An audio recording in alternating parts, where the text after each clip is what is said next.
Kristen yang bukan Kristus memakai Kristus, maka Kristen adalah Kristus palsu. Galatia 3 nomor 27. Itu fakta. Jadi sekali lagi saudara, di luar daripada ke-11 murid yang ada di Bukit Zaitun, pertama adalah makhluk yang datang kepada Paulus, yang kedua adalah Paulus, yang ketiga adalah semua Kristen yang ada di atas muka bumi ini tidak duduk di Bukit Zaitun pada saat itu, tetapi mereka memakai nama Kristus untuk menyesatkan orang-orang di luar daripada mereka, termasuk anak-anak mereka yang baru lahir. Mereka sesatkan dengan membawa mereka ke gereja menyembah kepada Kristus. Sekira begitu, silakan bantah fakta yang saya sajikan ini, silakan. Baik, oke, sekarang Bapak mulai balik. Tadi hanya Paulus, sekarang Yesus pun dianggap sebagai makhluk ini ya, yang sebagai penyesat, yang mengaku Kristus. Lalu Bapak bertolak dari pernyataan bahwa Yesus sudah bilang bahwa dia pergi dan tidak akan datang. Oke. Nah, Bapak gagal untuk memahami istilah-istilah datang ya. Jadi kata datang itu, misalnya kata datang bisa juga mau mengacu itu parousia.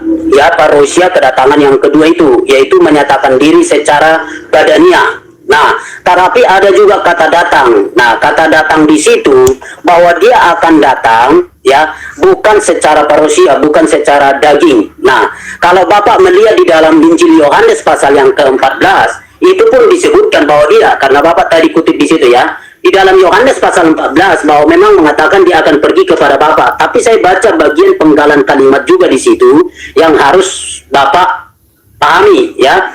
Ayat 18. Aku tidak akan meninggalkan kamu sebagai yatim piatu. Aku datang kembali kepadamu. Nah, itu pun ada pernyataan ternyata Yesus akan datang.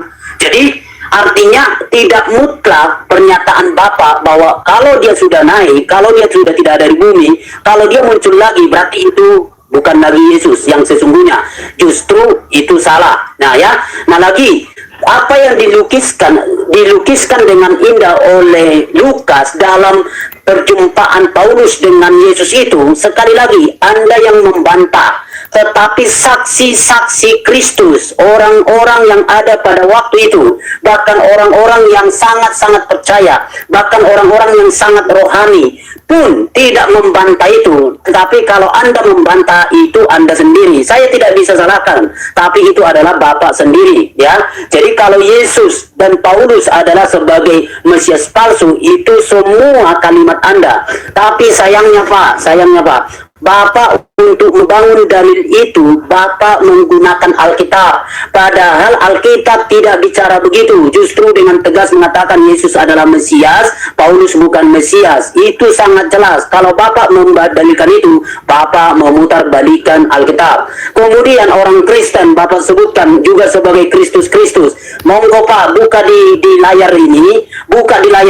Kalau tidak cukup bahasa Indonesia, buka aja bahasa aslinya. Apakah betul bahwa Paulus atau orang-orang Kristen secara kaidah penggunaan bahasa Yunani yang benar dan yang baik, apakah betul orang Kristen atau Paulus pernah mengaku sebagai Mesias atau Kristus? Coba buka aja.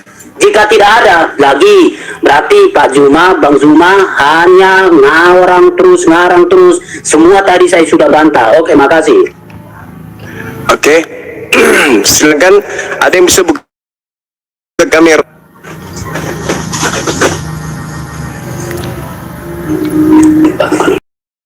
Ya, Ayah Ardi, apa dong Ayah Ardi? Tolong dibuka 1 Korintus 12 nomor 27. Kamu semua adalah tubuh Kristus dan kamu masing-masing adalah anggotanya. Anggota TNI adalah TNI. Polri adalah Polri. Siap. Silakan. Ya, silakan. 1 Korintus 12 nomor 27. 1 Korintus 12:27 ya Gurunda ya. Ya. Kok nggak masuk?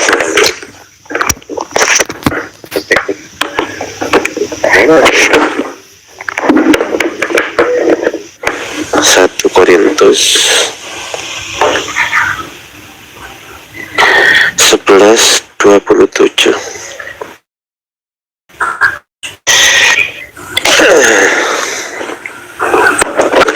Jadi barang siapa dengan cara yang tidak layak makan roti atau minum cawan Tuhan, ia berdosa terhadap tubuh dan darah Tuhan. Ini Gurunda. 1 Korintus 12:27. Oh, sorry 12. Mohon maaf Gurunda. Kamu semua adalah tubuh Kristus dan kamu masing-masing adalah anggotanya. Masya Allah. Anggota TNI, TNI kan. Anggota Polri, Polri. Anggota Kristus, ya Kristus. Itu yang satu. Kemudian kita lihat di dalam Kisah Para Rasul 9 nomor 22. Silakan dibuka Dinda. Ada beberapa data yang kita akan sajikan di sini. Siap abangku. 9:22. Siap abang. Kita buka dulu.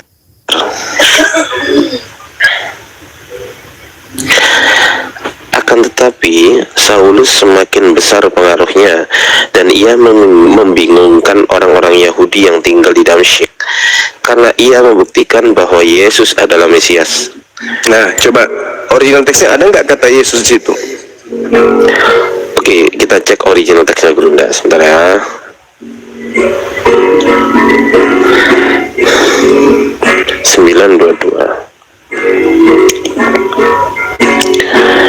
Ini ya,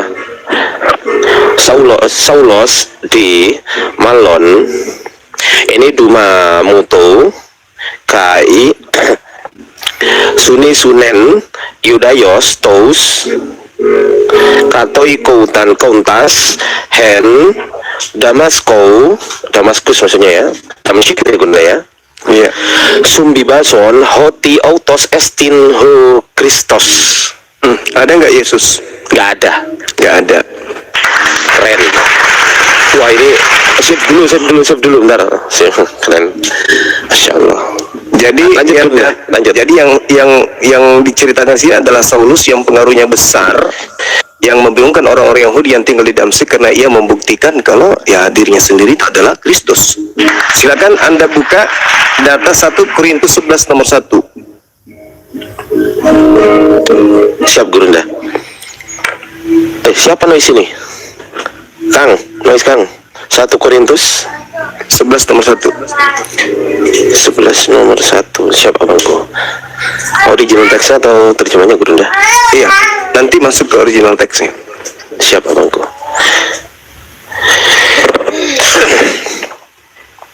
Jadilah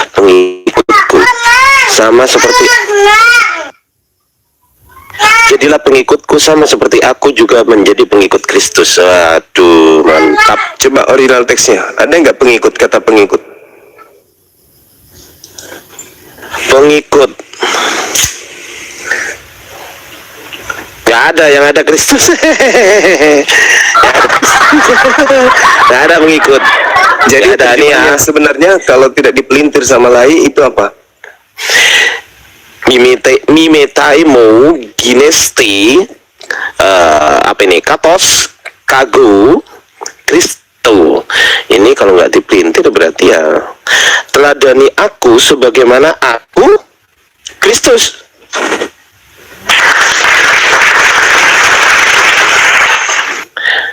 Iya juga. Roma 16 nomor 7. Oh iya Gurunda, ini betul ini Kristus betul Gurunda, benar, karena bukan Kristianos ya Gurunda. Kalau Kristianos baru pengikut ya. Pengikut ini bukan Kristianos ini teman-teman. Wah, udah dapet tembakan baru. Sip. Ya lanjut Gurunda. Apa? Roma 16 nomor 7. Roma 16 nomor 7. Salam kepada Andronikus dan Yunias, saudara-saudaraku. Mohon maaf batuk Gurunda. Sebangsa yang pernah dipenjarakan bersama-sama dengan aku, yaitu orang-orang yang terpandang di antara para rasul dan yang telah menjadi Kristen sebelum aku. Waduh, nah ada Kristen Gurunda. Ya, Kristen itu original teksnya apa di situ? Dalam menjadi Kristus. Jadi terjemahan yang sebenarnya apa? Sebelum dipelintir sama lain. Ya Kristus, Mesias, terjemahan lengkapnya. Salam kepada Andronikus dan Yunias, saudara-saudara sebangsa yang pernah dipenjarakan bersama-sama dengan aku, yaitu orang-orang yang terpandang di antara para rasul dan yang telah menjadi Mesias sebelum aku. Kristus, menjadi Kristus, bukan Kristen ya. Kristus ini original teksnya di sini menggunakan omega, teman-teman. Jadi ini nomina sakranya menggunakan omega. Kristo, bukan Kristianos. Lanjut ke rendah. Kita lihat yang terakhir Galatia 3 nomor 27. 86 abangku. Tapi mohon maaf. Agak batuk rendah. Galatia berapa bulan? 3 nomor 27. 3 nomor 27.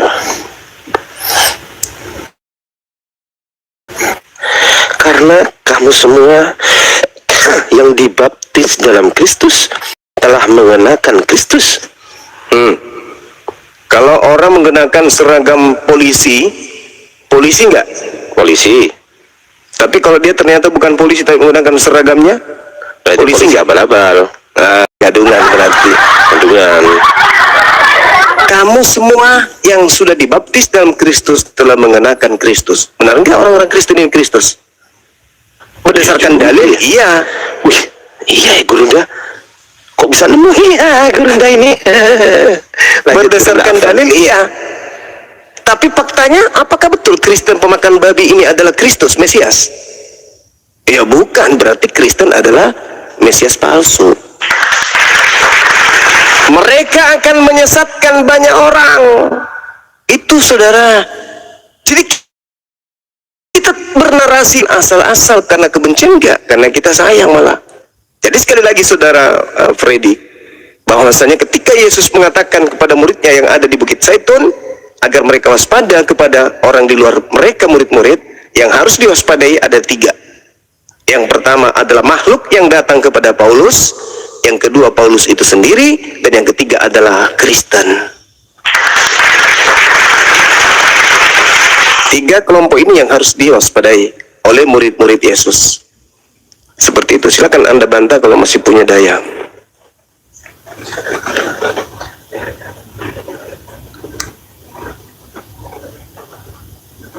Oke, baik.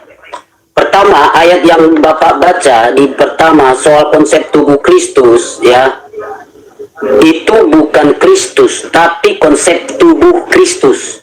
Jadi di dalam pernyataan Alkitab banyak menggunakan tubuh Kristus dan kita menjadi anggota tubuh Kristus, ya. Jadi bukan anggota Kristus. Kenapa membuang kata tubuh? Gitu ya, di ayat yang pertama itu. Oke. Yang ada di dalam Kisah Para Rasul itu tidak mengacu kepada Paulus. Kata Paulus pun tidak ada di situ. Kalau Bapak mau mengatakan itu adalah Paulus, berarti Bapak juga memaksakan itu. Tetapi konteksnya sudah membuktikan bahwa yang diberitakan oleh Paulus khusus di pasal 9 di dalam Kisah Para Rasul itu justru dia menjelaskan tentang Kristus. Di dalam semua pemberitaan dia pun di dalam seluruh Kisah Para Rasul, bahkan di dalam semua surat-suratnya, bahwa dia mau menyatakan bahwa Kristus itu adalah Mesias. Jadi, kalau Bapak mau mengatakan bahwa Pauluslah sebagai Kristus, Bapak memaksa ayat di situ. Oke. Kalau ketiadaan kata insou di sana, ada di sana kata dan ganti yang ada di sana tidak mengacu kepada Paulus dan tidak ada kata Paulus juga di situ. Nah, maka yang lain-lain pun sama, bahwa penggunaan kaidah bahasa Yunani pun Bapak itu tidak sedang menyatakan sebagai kata benda.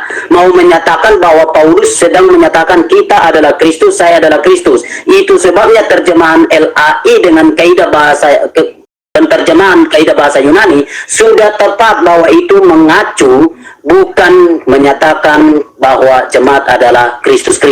Dari gereja mula-mula, bahkan gereja mula-mula, bukti-bukti historis, bahkan sampai sekarang ini tidak ada pengakuan apapun yang menyatakan bahwa orang Kristen adalah Mesias, bahwa orang Kristen adalah Kristus, bahwa mereka adalah Mesias palsu. Itu tidak ada. Semua itu hanya tafsiran dari Pak Juma. Saya sudah sajikan data. Kalau Anda mengatakan itu tafsir, ya silakan aja. Justru Anda yang menafsir, bukan saya. Silakan Dida. Gurunda, saya nggak terima ketika Gurunda dituduh tadi mengatakan itu bukan mengacu kepada apa namanya Paulus. Gurunda, izin Bang Friday, boleh disimak di sini. Kagu ini artinya apa, Bang?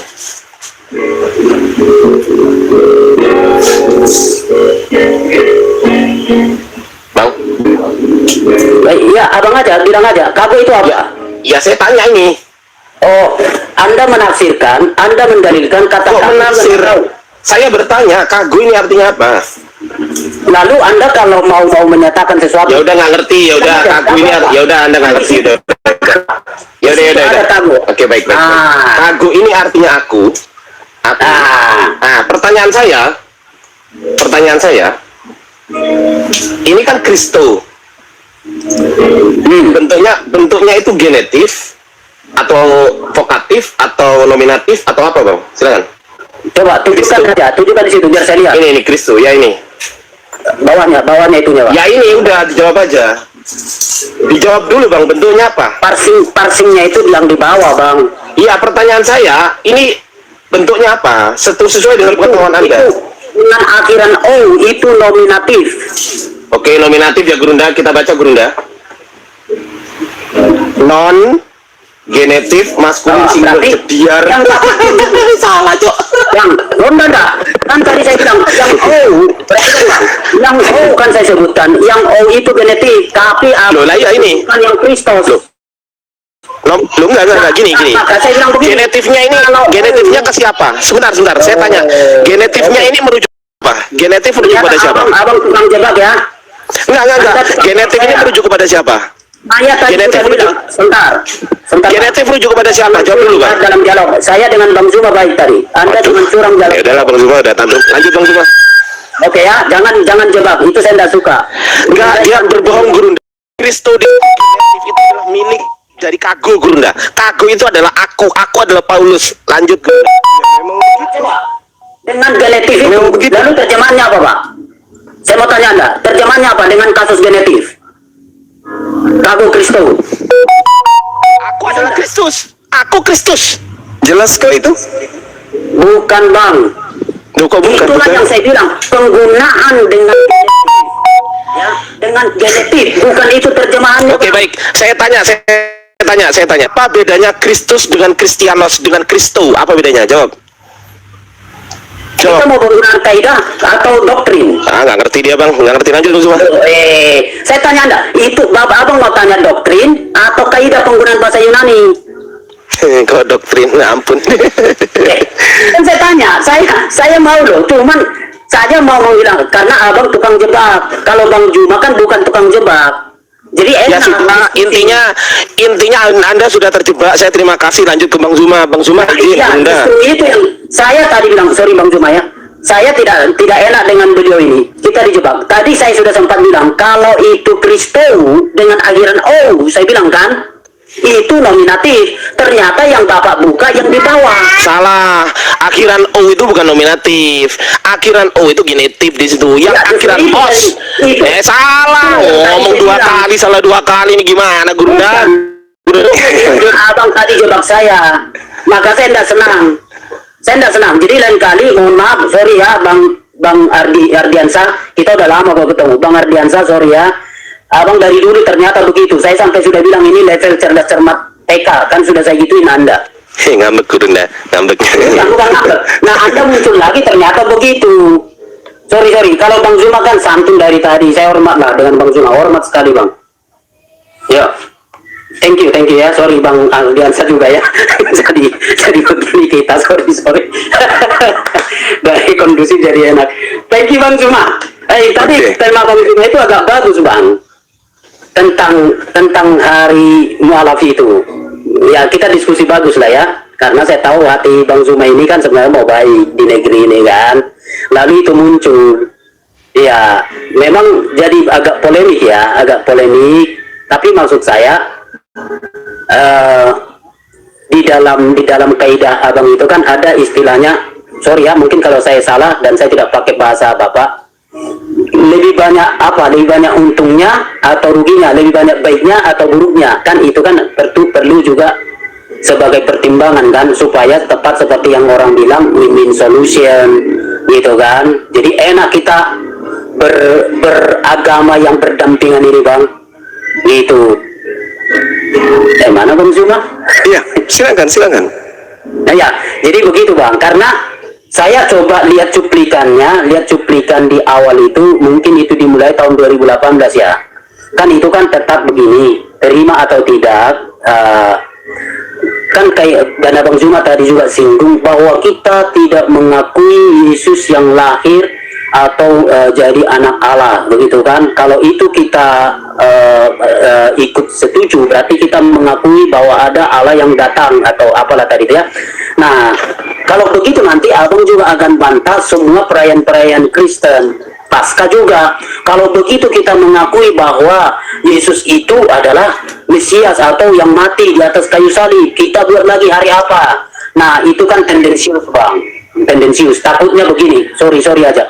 Saya juga, mohon maaf ya, saya juga senang dengan argumentasi yang santun. Saya juga tidak senang dengan argumentasi yang... Enggak, ini mau kabur dari Kristus tadi, Gurunda. Bukan bang, bukan. Saya pengajar bang ya, sorry kalau mau, saya pengajar. Pengajar kok nggak ngerti bahasa Yunani, pret. Bang, abang boleh diskusi kita soal bahasa Yunani, cuman saya dijebak tadi ya. Sorry aja. Walaupun saya bukan pintar, saya bukan ahli, tapi saya berusaha belajar. Nah begini, jadi kan, jadi bingung saya tadi mau ngomong juga bang Zuma ini. Jadi Bang Zuma, kalau begitu dalilnya, nanti semua hari-hari perayaan Kristen pun kan pasti akan dibantah. Nah lalu di dalam agama itu kan pengakuan konsep Tuhannya kan ada, yang Hindu, Buddha, agama-agama yang lain kan juga ada. Nah kalau itu ada, berarti juga dibuat hari tertentu untuk membantah itu, seolah-olah kita setuju dan segala macam.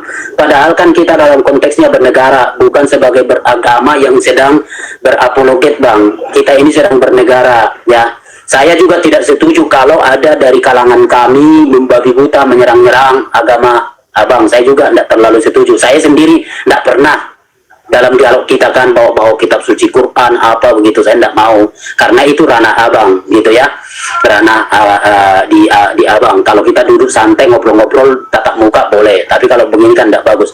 Nah itu kesannya bang.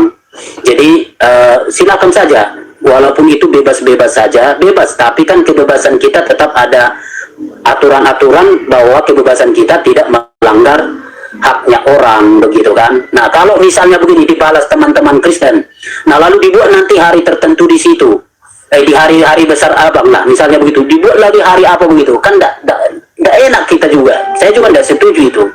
Cuman itulah yang mau kita hindarin. Nah ya bang, salam saya, hormat saya kepada Bang Zuma sebagai yang dituakan, dihormati di kalangan abang. Jadi saya tepat rasanya ngomong itu kepada abang, karena kita ini sudah kondusif. Memang pengaruh TikTok ini kita jadi ribut bang.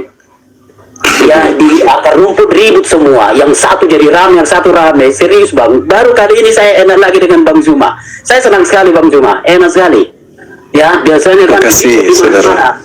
Iya senang saya. Cuman tolonglah suarakan yang kondusif itu bang. Ya saya mau abang tanya soal Alkitab, saya akan sangat-sangat open membicarakan, dan saya tidak mau bicarakan agama abang. Saya hormati sekali itu.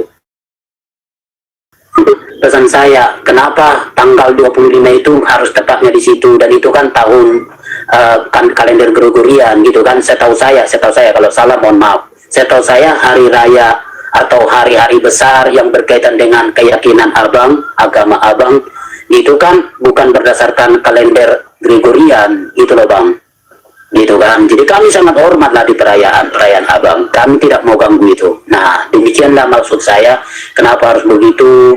Dan karena abang sebagai yang ditokohkan sebagai ini, ya menurut saya bang, dipikirkan lagi lebih baik banyak ininya apa, lebih baik banyak baiknya atau buruknya. Kan kita sedang menjaga negara kita ini bang.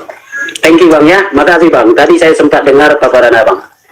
Oke, Ya. makasih saudara Freddy. Jadi gini, itu tidak akan pernah muncul hari-hari perayaan Kristen akan dihidupkan juga perayaan dari kami. Itu tidak ada.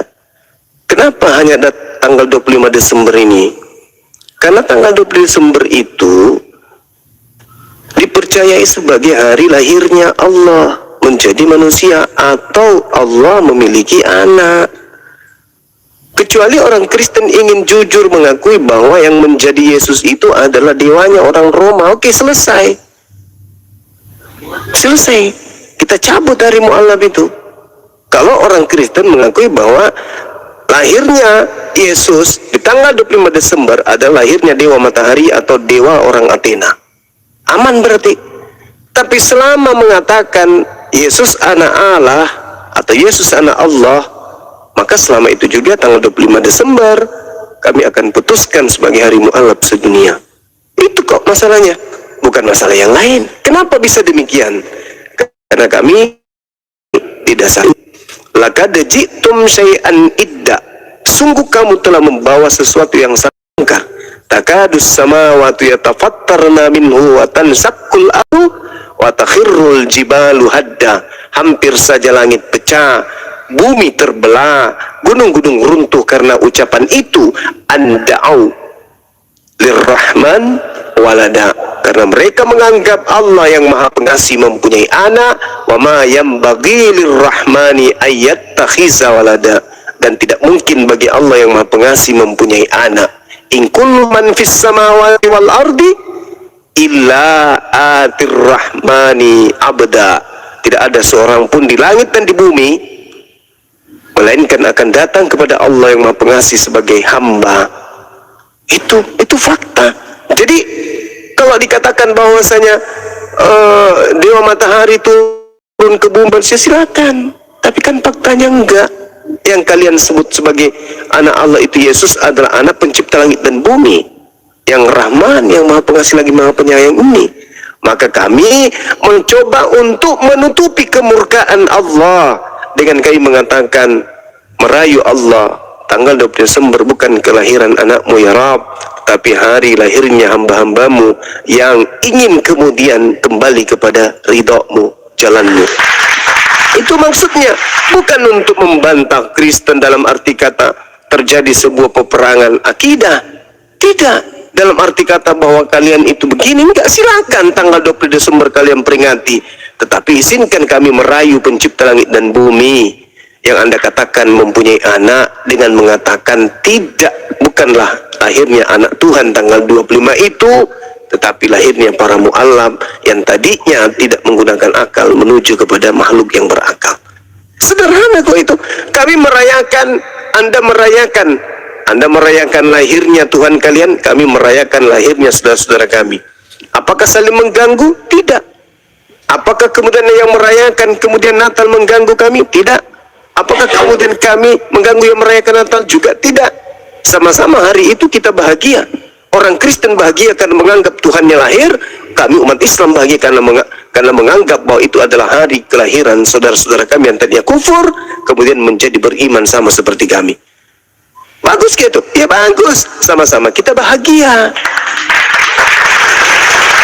Cuman perayaannya berbeda dan kita tidak saling mengganggu. Dengan demikian tak perlu lagi gereja diamankan oleh orang-orang Islam. Hari Natal gereja diamankan oleh umat Islam. Ngapain? Lalu umat Islam semuanya sudah sibuk merayakan hari mu'allaf. Kalau apa ledakan gereja bukan umat Islam lagi yang tertuduh, karena seluruh umat Islam sudah ada di masjid merayakan kemudian hari mu'allafnya. Jangan-jangan mereka sendiri yang meledakkan tempat ibadah mereka sendiri untuk memframing orang Islam. Kalau sekarang kan masih bisa tuh, karena umat Islam pada tanggal 25 Desember tidak ngapa-ngapain. Tapi kalau seluruh umat Islam pada hari 25 Desember mereka kemudian terdata di masjid, datang merayakan hari mu'allaf, dan terjadi sesuatu yang tidak diinginkan di rumah ibadahnya orang Kristen, maka tidak bisa lagi dituduh umat Islam. Kenapa? Karena umat Islam sedang merayakan hari bahagia saudara-saudaranya Kristen mu'allaf. Begitu saudara. Lain cerita kalau kami merayakan tanggal 20 Desember dengan merusak gereja, dengan merusak ibadah kalian, dengan datang ke tempat kalian merusak acara kalian, ya itu nggak boleh. Saya orang pertama yang melarang. Jangankan seperti itu, Bung. orang Islam yang menginjak kitab sucinya orang Kristen, satu-satunya manusia di Indonesia yang melayangkan surat pengutukan keras terhadap pelaku hanya Bang Suma. Tidak ada orang Kristen yang mengutuk kemudian dengan melayangkan surat. Cuman Bang Suma yang melayangkan surat, mengutuk keras tindakan oknum yang menginjak kitab suci orang Kristen. Saya lah orangnya. Apalagi sampai mengganggu rumah ibadah, nggak boleh. Saya orang Islam, saya Bang Suma akan memimpin kemudian pasukan saya untuk menghalau orang-orang yang membantai atau mengganggu orang Kristen yang sedang beribadah. Saya orangnya. Camkan perkataan saya ini. Saya pertaruhkan nyawa saya untuk kemudian menghalau orang-orang yang ingin merusak orang Kristen yang lagi beribadah di gereja. Saya orangnya. Karena itu agama saya melarang, nggak boleh orang beribadah menyembah kepada Tuhan mereka kemudian kita ganggu, kecuali satu, dalam keadaan peperangan. Itu pun diatur dalam Islam. Orang yang berada dalam rumah ibadah itu tidak boleh diperangi. Nggak boleh. Dilarang dalam Islam. Nah, jadi tanggal 25 Desember ini positifnya adalah ketika orang Kristen melakukan gerakan-gerakan positif di hari itu, karena itu adalah hari yang mereka muliakan, kami umat Islam juga yang memperingati hari Mu'alaf juga melakukan kegiatan-kegiatan positif, membantu anak yatim piatu, menyantuni orang miskin, mendatangi kemudian orang-orang jompo, memberikan bantuan, memberikan kajian-kajian kedamaian dan seterusnya. Nggak ada kok. Cuman ya banyak orang sensitif sok belagu kemayu gitu loh, nggak boleh kita ini kan hari ininya saudara kita. Emang kenapa? Kita ngapain? Kan kita nggak berusaha. Boleh aku nanggapi Bang Juma? Iya, silakan. Ya, jadi perjuangan Bang Juma saya salut ya. Saya sangat salut. Artinya gini Bang Juma, penanggalan di seluruh dunia ini kan itu ada aturan mainnya, gitu. Jadi tanggal-tanggal tertentu itulah yang ada aturan mainnya. Seperti hari-hari Idul Fitri itu ada aturan mainnya. Hari Natal dan juga hari raya agama-agama lain. Itu semua ada aturannya Bang Juma. Gitu. Jadi penanggalan yang ada sekarang ini yang dilakukan oleh pemerintah itu bukan sekedar muncul begitu aja Bang Juma. Itu.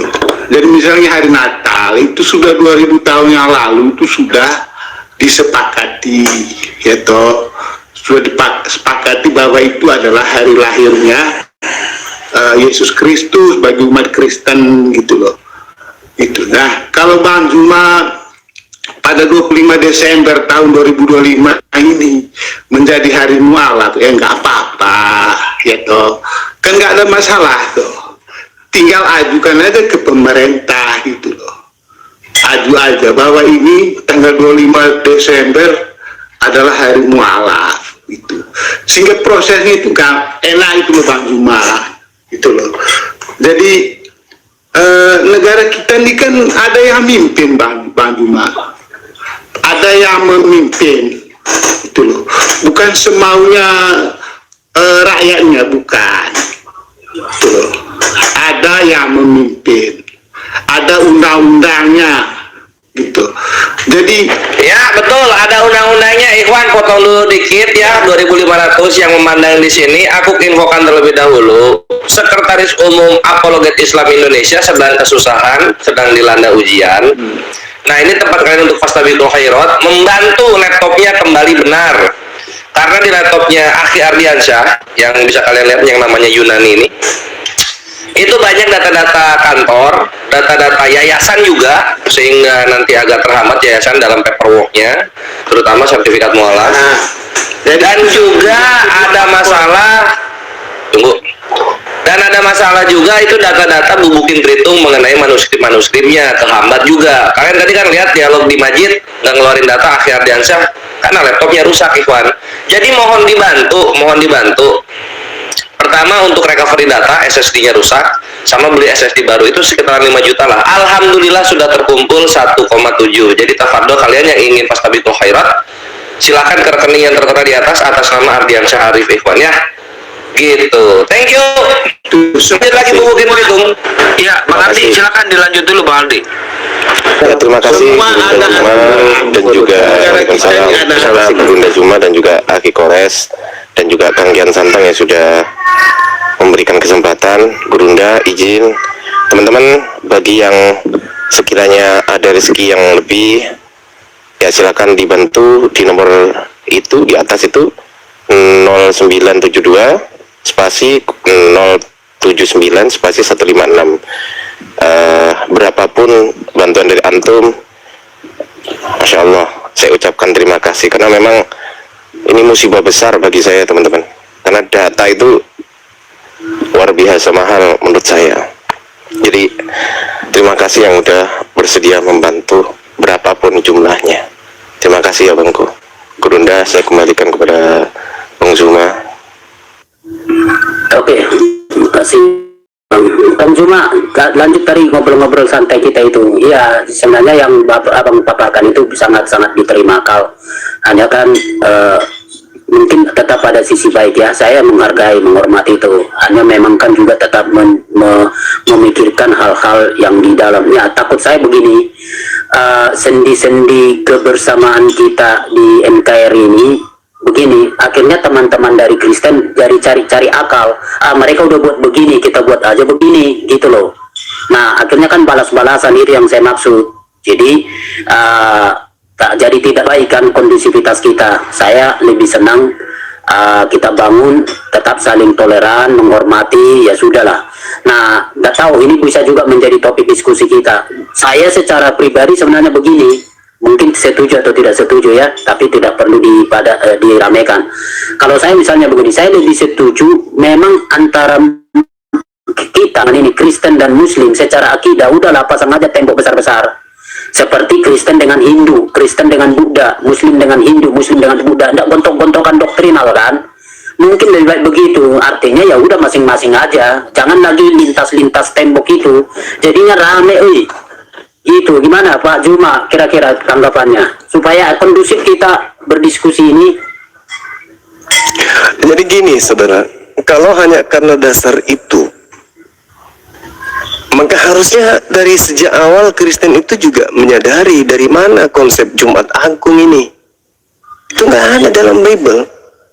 Hanya negara kemudian umat Islam itu ada perintah, ya ayyuhalladzina amanu itanu dialis sholati min yaumil jumu'ah.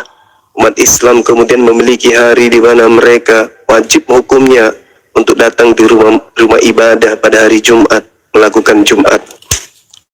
Lantas Kristen di Indonesia Lata melakukan juga Jumat Agung. Apakah kemudian umat Islam merasa terganggu? Enggak, umat Islam malah tertawa. Ada seragama ikut-ikutan. Kan begitu. Nah, sama seperti 25 Desember ini, Bung. Kalau kita melihat, itu kan ajaran sinkretisme. Tidak ada dasarnya. Para pemimpin gereja kemudian kenapa memilih tanggal 25 Desember ini? Itu untuk menggantikan perayaan pagan milik orang Roma Yunani, di mana mereka percaya kepada terang dunia, yaitu putra dewa matahari. Mereka menganggap Yesus inilah terang dunia itu, maka Yesus duduk menggantikan dewa matahari agar lebih mudah diterima secara luas. Maka dijadikanlah penyembah-penyembah dewa matahari yang merayakan tanggal 20 Desember sebagai kelahiran Yesus Kristus. Itu ajaran sinkretisme, Bang. Kristen juga harus sadari itu, bahwa Yesus yang orang Yahudi tidak lahir tanggal itu adalah kelahiran dewa matahari. Nah, harusnya orang Kristen ketika mu'alaf ini diperingatkan tanggal 25 Desember berterima kasih, menyadarkan secara tidak langsung kepada orang Kristen yang terjebak kepada ajaran sinkretisme untuk menyadari bahwa memang Yesus tidak lahir tanggal itu. Kalau Yesusnya adalah orang Yahudi, anak Miriam, maka dia tidak lahir tanggal 25 Desember. Yang lahir tanggal 25 Desember itu adalah dewanya orang Roma. Dengan demikian, sekali lagi, Islam datang melakukan satu pembaharuan, menyadarkan orang-orang Kristen untuk tidak melakukan perayaan yang tidak ada hubungannya dengan Yesus Kristus. Tanggal 25 Desember itu kan pasti pagan Romawi. Teori kematian dan kelahiran Yesus itu tidak ada dasarnya. Tanggal 25 Desember nggak ada. Hanya penyatuan konsep dari ajarannya orang Yahudi dengan ajaran orang Roma Yunani. Maka lahirlah yang tadinya ajaran Dewa Matahari diperingati tanggal 2 Desember yang adalah terang dunia. Karena Yesus menggantikan kedudukan tersebut, maka Yesus orang Yahudi yang dimaksud, kalau dianggap adalah orang Yahudi, duduk menggantikan Dewa Matahari. Padahal, Pak Saudara, orang Kristen di Indonesia pun harus tahu apa itu. Abad pertama tak ada 20 Desember diperingati, kedua dan seterusnya oleh orang-orang Kristen hari ini. Tetapi nanti di abad keempat barulah kemudian ada peringatan untuk Yesus.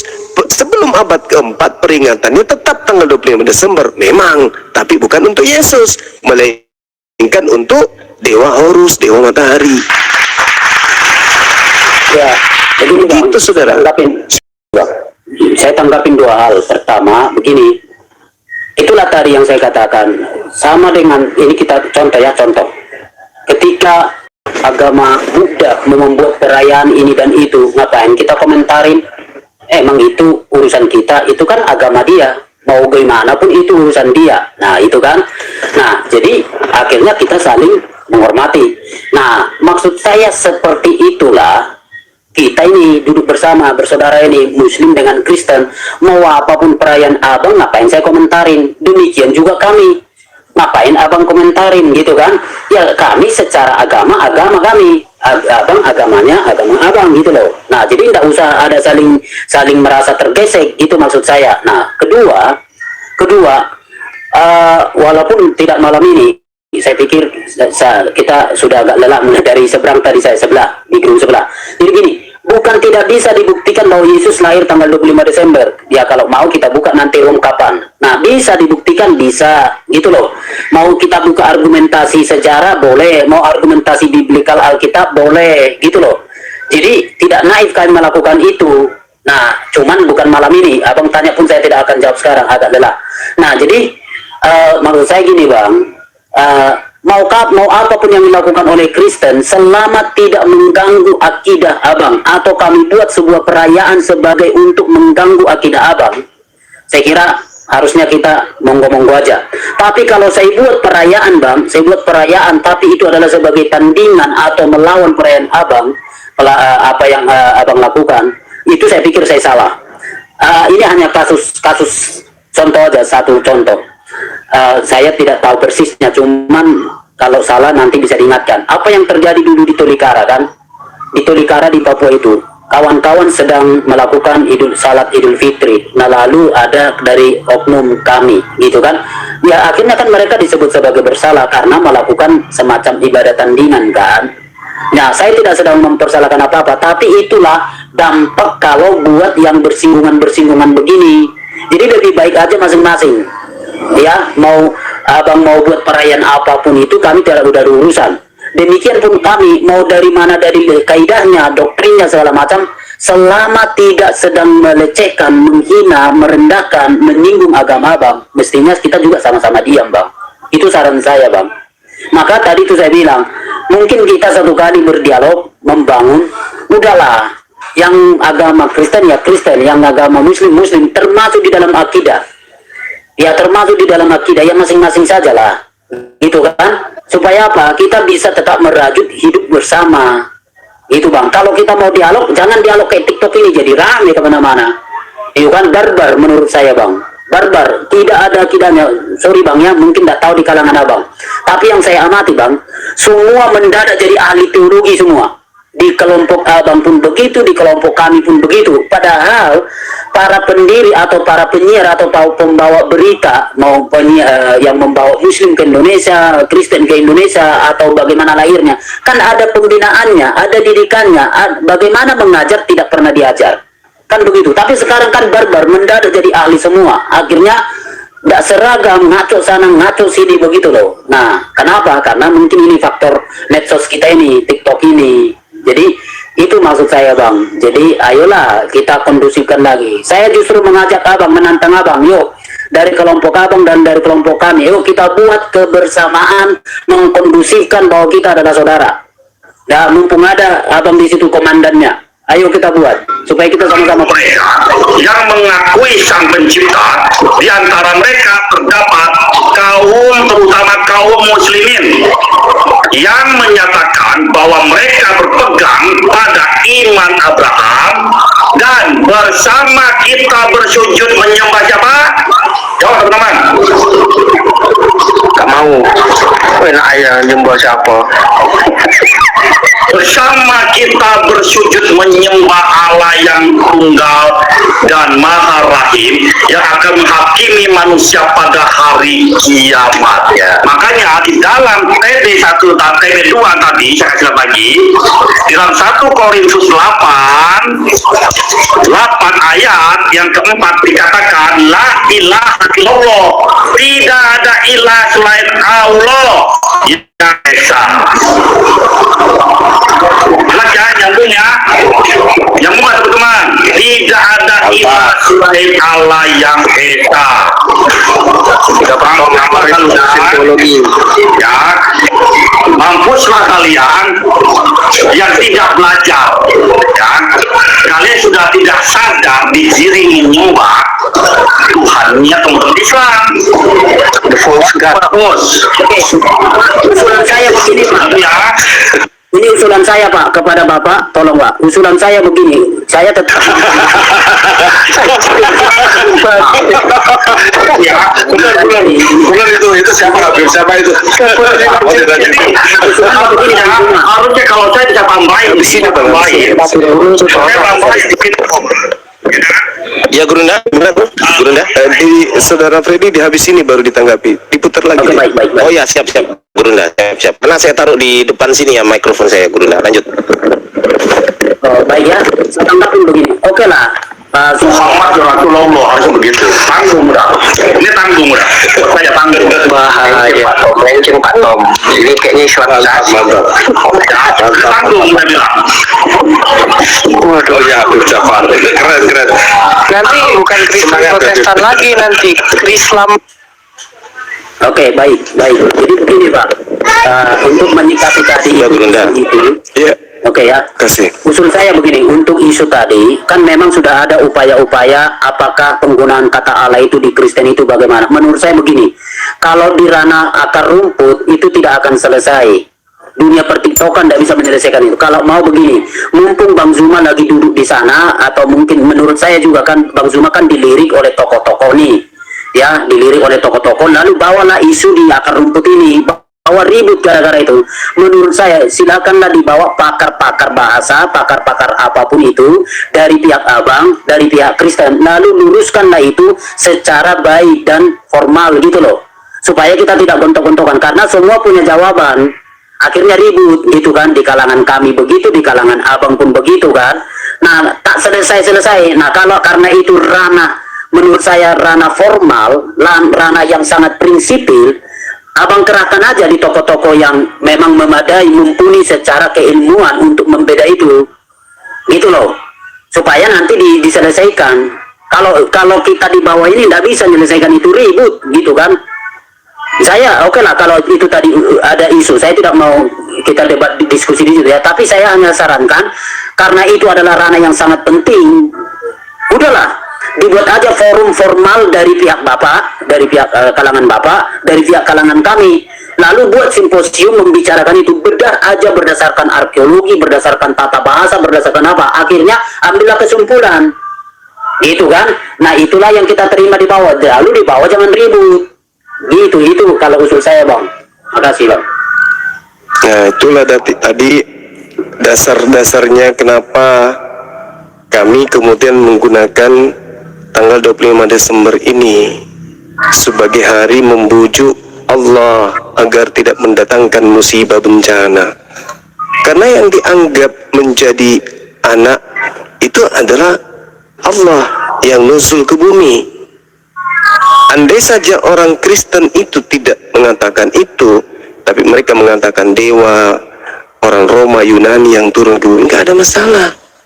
Tapi kan kita lihat sendiri nih buktinya, orang Kristen sendiri memprotes, internal Kristen aja memprotes gitu loh.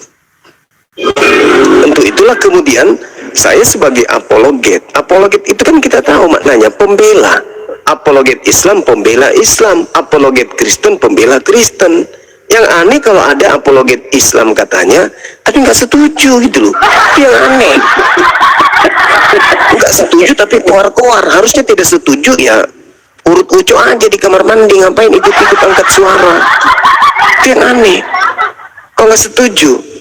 Inilah yang jadi permasalahan sekarang. Ketika kami mengangkat tema tanggal 25 Desember Hari Mu'allaf, kemudian orang Kristen seakan-akan diserang, padahal itu nggak ada tujuannya. Justru kami yang diserang dalam hal ini gitu loh. Tuhan kami dikatakan beranak. Coba yang dikatakan punya anak itu Theos atau Yahweh, ya nggak kena ke kami, tapi kan Allah yang disebut di situ dan dibenarkan oleh pakar-pakar teologi itu sendiri. Tinggal menambah kata Nabi Muhammad katanya, maka jadi Islamlah kita. Kan dikatakan Tuhan Allah yang Maha Esa, yang Maha Rahim, ya Islamlah punya Tuhan itu. Maka jangan salahkan ketika kami sebagai pembela, sebagai apologet hadir untuk membujuk pencipta langit dan bumi agar jangan mendatangkan musibah. Karena kalau datang musibah bukan cuma yang membuat kerusakan saja yang kena, tapi semua orang yang bisa kena bencana itu. Itu bang, lagian Hari Mu'allaf itu tidak merusak tatanan keberagamaan kita kok. Kita nggak saling menyikut satu sama lain, tidak saling mengganggu satu sama lain, tidak merusak kemudian prosesi ibadah satu sama lain. Justru tadi yang saya katakan, dengan adanya peringatan Hari Mu'allaf, saudara-saudara Kristen yang masih bisa diselamatkan akan menyadari bahwa pada prinsipnya tanggal 25 Desember itu bukan tanggal spesifik, tetapi itu hanyalah makna teologis keilahian yang diberikan kepada Kristus yang justru menjadikan sasaran empuknya Tuhannya umat Islam. Itu bang. Jadi itu bukan secara spesifik tanggal itu tanggal kelahiran, bukan. Itu hanya makna daripada perayaan terang dunia, yaitu Horus, yang nanti belakangan di abad keempat digantikan oleh Yesus kedudukannya di sana. Itu sinkretisme, adanya penyatuan, penggabungan atau penyatuan dua konsep menjadi satu. Begitu saudaraku. Jadi saya kira ini nggak perlu kita panjang lebar. Yang pada intinya, silakan saudara-saudaraku Kristen rayakan hari yang kalian anggap sebagai hari raya keagamaan. Kami juga umat Islam merayakan kemenangan teman-teman kami mu'alaf yang tadinya non-muslim menjadi muslim. Kita jangan saling mengganggu. Kita masing-masing merayakan apa yang kita anggap baik. Silakan. Oke, makasih bang. Oke lah, sudah bagus argumentasi abang. Hanya memang tetap tadi bilang kami tidak mau begini, makanya jadi tetap ada kesan bahwa kekristenan sedang melakukan sesuatu yang salah dalam pandangan abang. Makanya kan akhirnya buatlah kegiatan ini supaya moga-moga mereka datang. Itu kan arti mu'alaf itu ya, mereka kembali. Nah gitu. Nah itu kan artinya secara langsung berarti didesain untuk mempengaruhi orang yang melakukan tanggal 25 Desember itu, Natal itu, gitu loh bang. Berarti kan tetap ada kesannya gitu. Nah itulah yang saya sebut lebih baik dipisah aja. Kalau saya sebenarnya begini, dalam dialog saya kepada abang, saya dulu pun bilang saya tidak mau singgung, saya tidak mau kutip, saya tidak mau apa, itu agama abang, itu kitab abang, kan saya gitu kan. Karena saya merasa tidak, ini dua hal yang tidak bisa disatukan. Sebab apa? Kalau disatukan pasti ada yang korban. Tidak tahu menurut abang. Kalau menurut saya, kalau disatukan itu iman dari Al-Quran misalnya ke Yesus yang ada di Alkitab, pasti nanti akan trouble. Maka bagi saya lebih baik stop. Tidak ada komunikasi soal mengidentifikasi satu pribadi dengan mendebatkan itu dari sudut pandang masing-masing, karena akan ada keributan. Kecuali begini, yuk kita ngomong presentasi Yesus Kristus menurut abang, menurut Quran, Isa Al-Masih menurut Quran, lalu Yesus Kristus menurut Alkitab. Udah selesai, bukan didebatin gitu loh bang. Karena kalau didebatin ya rame sampai di akar rumput, sampai RT RW, sampai di tetanggaan, kan gitu. Itu maksud saya, Bang.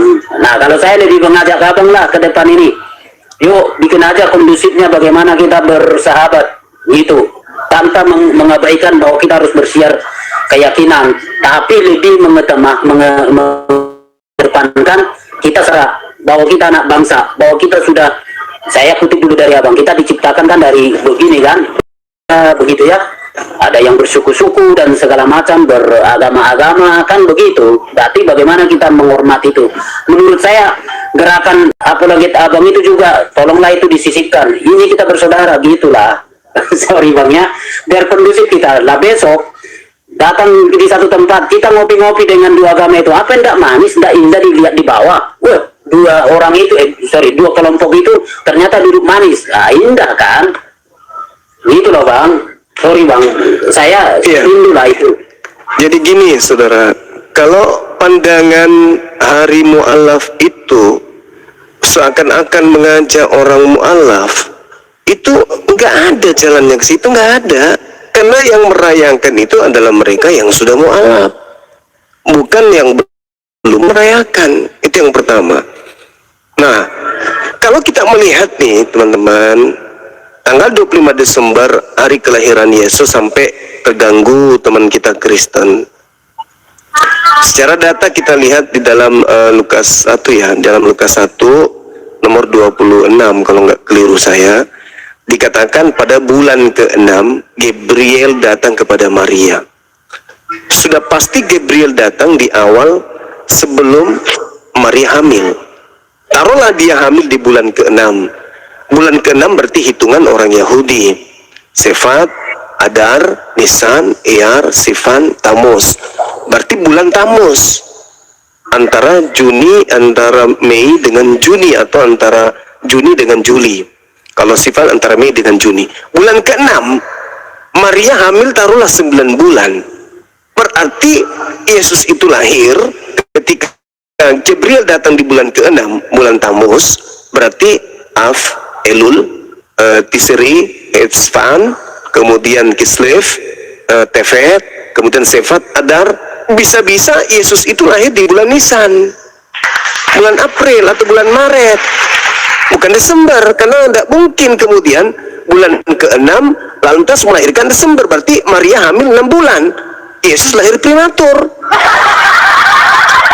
Dia harus kita cari tempat kelahiran yang betul-betul matang, menjadi seorang manusia bayi yang sehat. Berarti dia diprediksi lahir itu bulan Nisan atau bulan Adar, bulan 2 atau bulan 3. Kalau dia lahir di bulan Desember, sekali lagi Tuhan Anda lahir prematur. Kasihan itu. Pada bulan ke-6 berarti dia bulan Tamus. Av, Elul, Zereh, baru Tefet. Tefet itu lahir berarti bulan Desember. Desember lahir berarti 6 bulan hamil Maria. Ya, prematur Bang. Jadi sekali lagi ya, kalau saudara Kristen merasa terganggu, silakan Anda belajar. Ada apa ini, kok ada keliru kah memang? Nah, ternyata banyak hal yang ganjal di situ. Oke. Baik, sebenarnya bukan terganggu, serius Bang, bukan terganggu. Kami tidak terganggu, tapi di para apologet di dalam kegerakan kegiatan-kegiatan yang seperti inilah akhirnya mulai dibahas-bahas gitu kan. Kalau di perayaan-perayaan ya aman lah, aman enggak ya, tidaklah. Nah, cuman di dalam pegiat-pegiat di sosial gitu kan jadi rame gitu kan. Nah, lalu yang kedua, walaupun tadi abang lagi menjelaskan ini dan itu soal tanggal itu, sekali lagi karena bukan momennya, sekarang sudah terlalu malam, saya mau tanggapin itu. Tapi kalau nanti kita cari waktu pembuktian itu boleh, abang bawa data, saya bawa data soal itu ya Bang. Baiklah, boleh lah ya. Terima kasih Bang Zuma bahwa sama-sama Bang. Abang kondusif dan abang saya lihat sangat-sangat peduli dengan kebersamaan kita yang indah. Saya senang, senang lah. Oke, tenang lah. Oke, makasih Bang Freddy. Makasih Bang ya. Kasih. Sama-sama. Selamat istirahat Bang. Oke, makasih Bang. Sorry Bang Ardian saya. Bang, makasih ya tadi, mohon maaf. Ya, saya mohon maaf ya Bang kalau memang saya terlalu jujur ya, mohon maaf ya. Saya maaf Bang ya, sorry lah. Thank you Bang ya. Ya, siap. Makasih. Ya, makasih Bang. Saya keluar ya. Oke, baik, makasih Bang. Makasih.